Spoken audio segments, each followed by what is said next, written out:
Hello all, Jimbo here. A while back on Twitter, I asked what kind of content people would want to see if I made more tutorial content.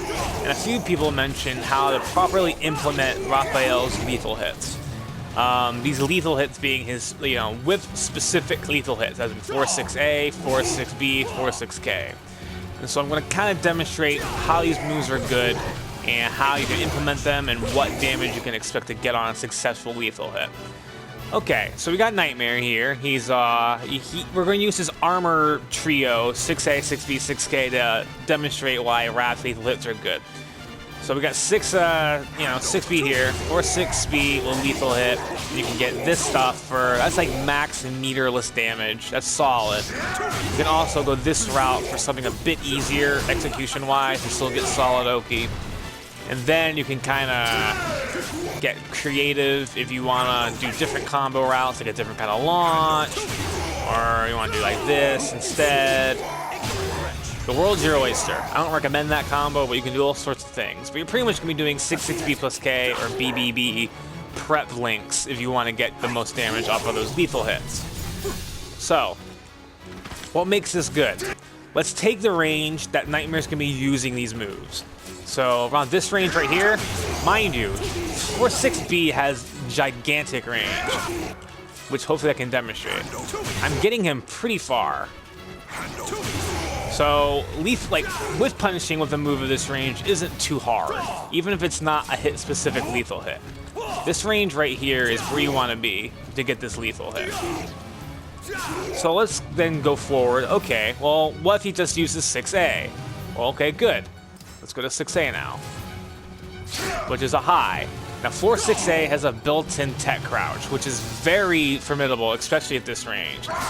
Because A, you can just wait, like duck, then get your lethal hit, or you can preemptively tech crouch under these highs, which is very formidable against people like Nightmare who control long-range space with highs. 2B, this is very formidable against. Cervantes, this is very formidable against. Maxi, to a degree, this is formidable against.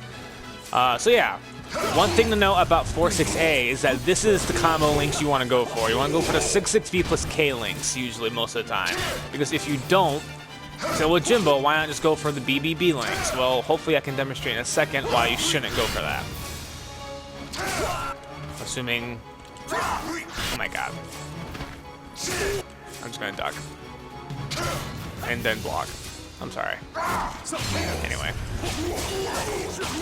This restands, which isn't an awful position to be in, but you're gonna get this, roughly the same damage either way. Get a strong knockdown from 2A plus B. So that's one thing to know about this stun. And then we have 4-6K. So 4-6K really rounds out his kit because now, when you're in range 0 to 1, people are going to be using Ks a lot to control timing and space and frames and whatnot. What you have here with this move is an I-12 whiff punisher. Now I-12, you say, okay, well AA, whatever, 6BB for certain characters, like standard 20-ish damage punishes. Well, what if I told you that your I-12 punish can then be, you can get a good 4 up to 80 damage.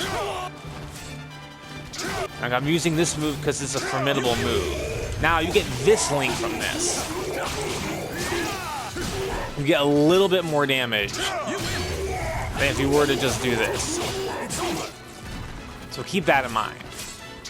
This is also safe on block, I-12 mind you, track step slightly. So just throwing this out here also, like step 4-6K, step 4-6K. This is not a bad idea. Especially considering how safe the move is. I recommend, there's a lot of lethal hits you get off of 4-6K that are including ducking. Get very used to 2-4-6. This is very hard to do in a pinch under pressure, but practice makes perfect. 2-4-6 or 2-4-6A, 2-4-6B. This is a very good rhythm and notation to be aware of. Thank you for watching.